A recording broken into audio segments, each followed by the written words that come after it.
evening. Thank you so much everyone for staying with us throughout the day. Last session मिलता है, अभी तक completely हालत खस्ती हो जाती है, but जब ऐसे guest हमारे साथ हो, तो conversation interesting ज़रूर होगा. A big round of applause for Thank Mr. you so Roy. much. Thank you all. Thank you for having me. Straight diving into the conversation. Timer, I need the timer, please. Thank you. So, let's talk about Unstoppable. That's your podcast. That's an interesting thing which is happening around. And it really explores the themes of resilience and personal growth. How did you really come up with this Unstoppable? There are several answers to this one question. The main thing being today, especially after trying times like 2020, 2021 with the COVID situation, I realized that a lot of information floats around, especially on Instagram and all sorts of social media, which make health a rocket science, which it is not actually. It's very simple to take care of yourself if you follow basic tenets. Like I was listening to that question and answer that lady asked him about the milk thing. There are so many people who give up wheat even though they are not gluten intolerant. They give up milk just because they've heard on Instagram that milk will give you indigestion.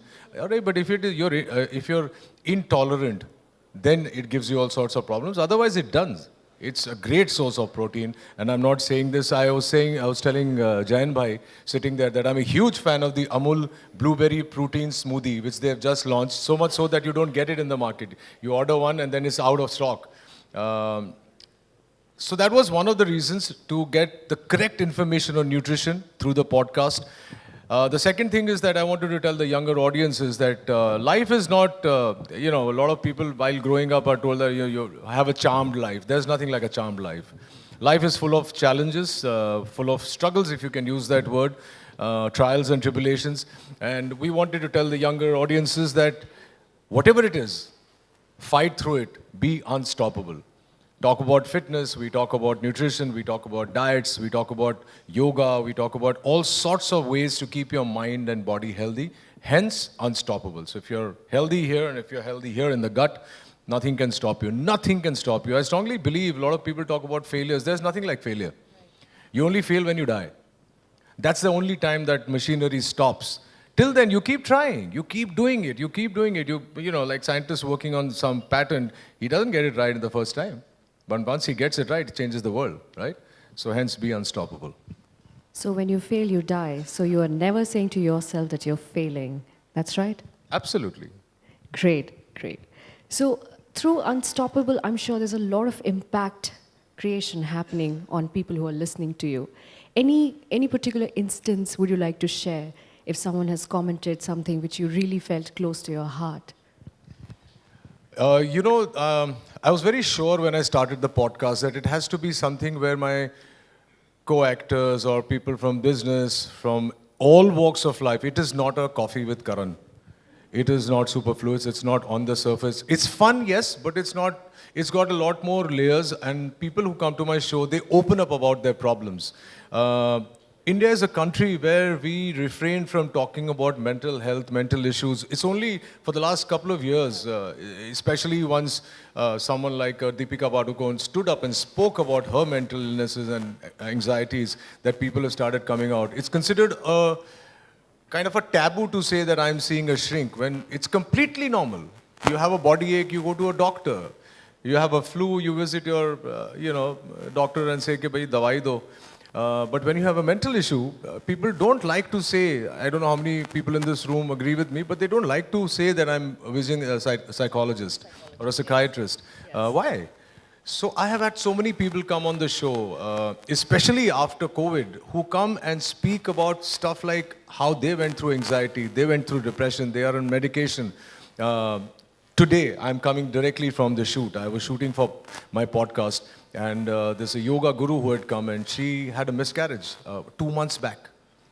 And she spoke about it. She said, I've never spoken about this, but I'd like to speak about this because people who watch it, people who watch this podcast, find some sort of inspiration to carry on. Because as we all know, there is nothing worse than losing a child or getting a stillborn child. I don't think there's anything that'll hurt you or upset you as much. And she was there and she took care of herself. She healed herself through yoga. And those are the things we really talk about. You know, it's not fluff. It's not about looking good only aesthetically. Of course, that is a very major part because I'm an actor and I know how important it is to look a certain way. That is also high pressure. That also leads to all sorts of, I won't say depression, I don't use that word lightly, but leads to so many mental struggles that, oh, I'm not looking like this. I'm going to this conference and I'm going to be speaking. I need to look good. This constant pressure. We talk about all these pressures and I find that my guests, they actually open up and it's like a venting session. So it's not like a Q&A. Right. You know, you must come on my show. Thank you for inviting me. She didn't sound excited, no? She said, thank you, I welcome. I have to hold the excitement right now.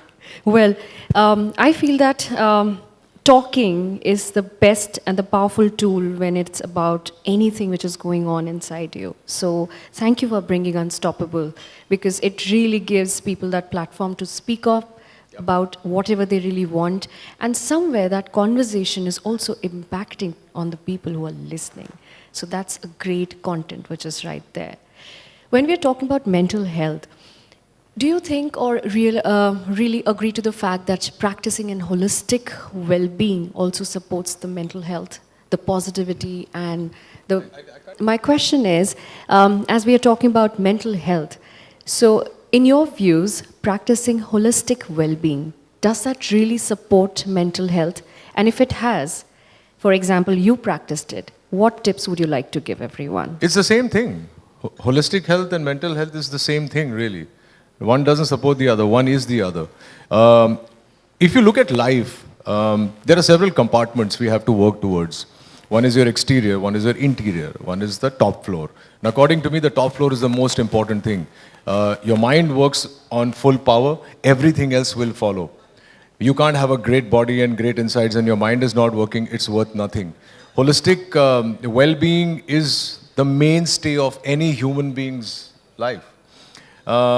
We talk about that as well because, you know, there are obviously more actors than people, but I had Yash Birla on my show recently.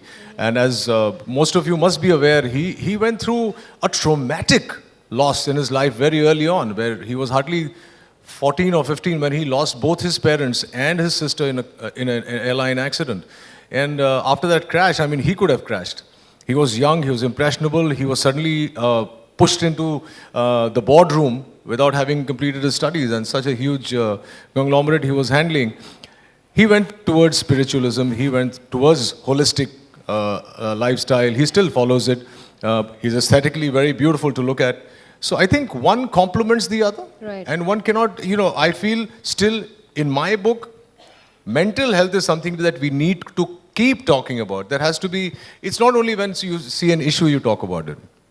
This general, you know, like how friends banter sometimes, we banter about nonsensical things. Sometimes it's great to talk to your friend about what you're feeling. Now that is something that has been very, I find it missing in today's friendships. Yes. I might be wrong, but the younger generation doesn't really vent to your best friend. They're trying to put your best foot forward. I'm an actor. What if he comes to know I have a mental issue? The weakness. Yeah, so basically. there's a certain amount of caginess which has crept into modern relationships. I remember, I'm from Ahmedabad. We didn't have, pre-mobile world. We used to walk into each other's rooms and houses unannounced, and it used to be absolutely normal. How many people do that today? Not at all. None. Maybe it's a Bombay thing, maybe it's a metropolis thing, but you know, I've grown up to the fact that, boss, the more open you are, you people, the more your mind is working happily, positively. You have a support system of family, friends. I'm not saying that doesn't, see, you must understand one thing. People use the word depression and anxiety very loosely. Loosely. And that's not good. I mean, you know, people say, यार कुछ नहीं यार, ये क्या depression क्या होता है? जाके एक picture देख ले, आप pizza खा ले, ठीक हो जाएगा. ऐसा नहीं होता है.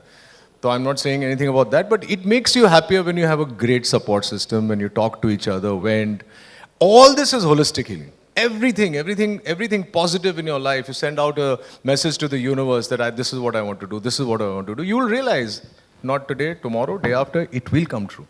So isn't it the competitiveness now in this I mean, in the present time, which is really affecting this factor? Because honestly, as you said, that we don't see people go out to each other's home and say कि मुझे कुछ तकलीफ है, मुझे बात करनी है. It doesn't really happen. So is it that competitive factor? Is it that shy or being very scared कि मेरे बारे में लोग क्या सोचेंगे? Is that the only factor you think? No, that is not the only factor. You see, paradigms of relationships and friendships have changed according to me. In 2024, what we used to do in 2004 is very different from the way people look at friendships today.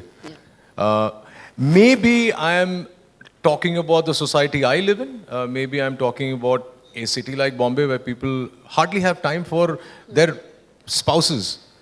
तो friends तो उसके बाद आएंगे, parents आजकल उसके भी बाद आने लगे हैं. तो मुझे लगता है कि ये जो पैराडाइम शिफ्ट रिलेशनशिप्स में और फ्रेंडशिप्स में आई है, तो उसकी वजह से कहीं ना कहीं we have become a little more guarded. I don't think it's always कि मेरे बारे में क्या सोचेंगे. I mean, I don't care what my friend, because he's my best friend. I want him to know what I'm feeling. My friends call me the wall. It's not only my show, but you can talk to me, you can call me, come to my house. My balcony is always like a therapy session. You can come talk with me over a beer or a coffee, looking at the sunset. And you feel lighter at the end of it. I feel lighter when he unloads. So the misconception usually is that, oh, if I go to my friend and I put all my troubles onto him, he will feel burdened. It's the reverse. If you come and talk to me or I come and talk to you and you're my friend and I unload on you, you'll feel lighter and you'll feel a sense of joy that, okay, my friend trusts me enough to have opened his heart to me. And it works both ways. It's therapeutic both ways. And I have felt that. And I never say anything, especially on a public platform, without having gone through it myself. Right. So that's experience talking, and that's the emotions. Absolutely. Moving to the next question I have here. Would you like to mention about a particular setback or maybe an obstacle which you encountered yourself, which really made your belief in practicing holistic well-being more strongly, which really triggered you, pushed you? Anyone, if you would like to share. I don't know whether it pushed me towards any holistic path of life, but the loss of my father when I was just 15 was kind of, like any kid will understand, was terrible because your father is everything. Your father is the one who's your guardian, who takes care of you. My first response, every response is so different. You think that grief is going to be, oh God, my dad's passed away. My first reaction when I looked at him was that, मेरी पढ़ाई का पैसा कौन देगा? The grief comes out in many, many ways. I don't know how that affected my path in life or my view in life, but I think that is something that changed me forever. I was just 15. Not even 15, I was going to be turning 15. And I think I was so ensconced in this. I was a younger kid, and you know how Indian parents are, Bengali parents, And I think I suddenly grew up. So I think in that way, my paths changed. But if you talk about holistic path or spiritual path, I think it happened sometime in 2024. There is not an incident that I can talk about, but in 2024, being an actor who used to work for almost 300 days a year, on television and even in cinema, I kept constantly working. In 2014, I worked for 9 days in the whole year. Somehow that changed my way of thinking. I said, if this can happen to me after having got enough success, I can get a year like this, which is barren, then, there's something not right. I was wrong. There was nothing wrong. There was nothing wrong. I was wrong in my thought. I went for a course of Vipassana. And that's what changed me. So whenever I talk about well-being and mental well-being, I advocate Vipassana very, very strongly. It's just a manner of meditating. I mean, you don't have to, and if any of you have heard of it and if you've heard of the courses, the biggest thing about Vipassana is the Arya Maun. You go for 11 days, you don't talk to each other, you don't even communicate with each other through eyes, you don't nod, you don't look at each other. That, and people say, Arey yaar, 11 din mein kaise, how will I survive? I am a guy who talks for a living. I'm a host, I'm an actor. That was the biggest thing I could have given myself. Those 11 days of solitude and silence, in spite of being in a room with 60 people, that I think put me onto the path of, I won't say spirituality. It made me a little aware of myself. It was a search that had started somewhere without me knowing it. I didn't go with any particular thing. I was down in the dumps mentally, and I was thinking, yaar, ye kya ho gaya? 365 days mein se 9 din shoot kiya khali. That plays on your mind, however successful you are. And I think that first course, I've been to Vipassana now 5 times. I go every year. I try and practice it when I'm at home. It has changed my life. And along with it, I do another thing, which since this is a conference about well-being, I go to Kerala every 6 months for a complete Panchakarma detox for 15 days. And that has turned around all the issues I had for my gut, for my back issues, having done stunts since I was 18 years old. Purja sab dhila ho gaya hai. So I think that's something that I do. And these two things hold me in good stead throughout the year. Lovely to hear that experience. On that note, I think I would also like to share 2015 when I lost my father. He was struggling, being a very, very strong man. We lost him. I lost my hope into spirituality. I've been very spiritual. Being a Bengali, You lost your hope in spirituality? Yes, that why did this really happen? And I wasn't going to temples or praying for at least 1.5, 2 years. Gradually, when I saw my mother being so strong that she never cried in front of me, and she took over the entire business of dad and handled it single-handedly, and looking at me, I was back on my gears that no, I must get back to where I was, practicing everything. True. These kind of experiences make you go this way or the other. But I'd like to correct you if you don't mind. Yeah, please. Belief or trust or dialogue with God is not the same thing as spirituality. That is not being spiritual. That's just belief in God. Yes. Spirituality is a way of life. It's how your thoughts are, how spiritual, how right, your sense of propriety, your sense of being correct, sense of empathy, kindness. That is spirituality. Going to a temple or believing in God or giving galis to God, why did you take my dad away? That's not spirituality. Absolutely. That's just because being, that's that affected overall. I mean, I was completely off with everything. Nothing was impacting me. I was absolutely in that zone that, okay, I don't want to feel anything. You lose hope and Yes, these kind of things happen. Yes, but eventually, yes. I mean, Yeah, I think we should go back to talking about happy things. yes. So, on that note, one question to you. What is your mantra to strike a balance between ambition and self-compassion, especially in such a competitive industry? So for me, there has never been any doubt, right from, obviously you'll probably know because you have a Bengali mother and who's a teacher. My first topmost on my list is compassion. Ambition comes a low second. In fact, people who are close to me in the industry, who've seen my journey, they keep telling me that maybe you should be a little more ambitious. I am ambitious. I want to do bigger stuff, to do better films, to do better OTT shows. I want to direct a bigger film. All that is there. Akankshaएं हैं. But ambition doesn't override my compassion. I'd rather be happy and nice and kind and empathetic to you. I'll ask you a simple question. Role reverse ho gaya. I'm sitting here, you met me for the last 5 minutes. You already know I'm a good actor, I'm fairly decent looking, I've done a lot of cinema and television. You already know that about me. But in the next 15 minutes, if I can touch you in any which way, mentally, empathetically, if I leave you with a certain sense of, oh, it was nice meeting Rohit. For me, that will mean a lot more than saying, oh, Rohit is such a great actor. Oh, absolutely. So that should explain to you what, for me, compassion is the driving force of my life. Absolutely. Somebody asked me once, I don't know, this interesting story. Somebody asked me once that, what would you want your epitaph to say? Of course, I'm not Christian, so I won't have an epitaph. I only said, here lies a nice guy. At the end of the day, if you can get that after, having lived for 70, 80 years of your life, that's what matters, according to me. Absolutely. I think every person has his or her own aura, and that is what they really carry forward. और होता है किसी से मिलने पे बहुत अच्छा लगता है चाहे 5 मिनट ही मिला हो वो बंदा. Last question. If I really have to ask you in one sentence, what does well-being mean to you? One sentence. Being well. अभी एक सेंटेंस में मेरे जैसा आदमी कैसे बोलेगा ना मेरे को बहुत बोलने की आदत है no so being well is well being I mean like again I'll have to go back to my first answer being well mentally physically internally psychologically all these things if they are we can never be 100% well. Jain bhai, so what I'm trying to say is that my gut will always have issues. I can make it better with the chach that I drink. And I told you that story. So these are the other things. I've taken a picture to show my wife the moment I get back that I wanted to order all these organic things when it comes out. So yeah, you will be sometimes 80% well, sometimes 90% well. Hopefully on the good days you'll be 100% well. But when that machine works like a well-serviced vehicle, you know, it drives properly, Yeah. it hits the bumps clearly, the lights are on, you can see everything in focus. That is well-being.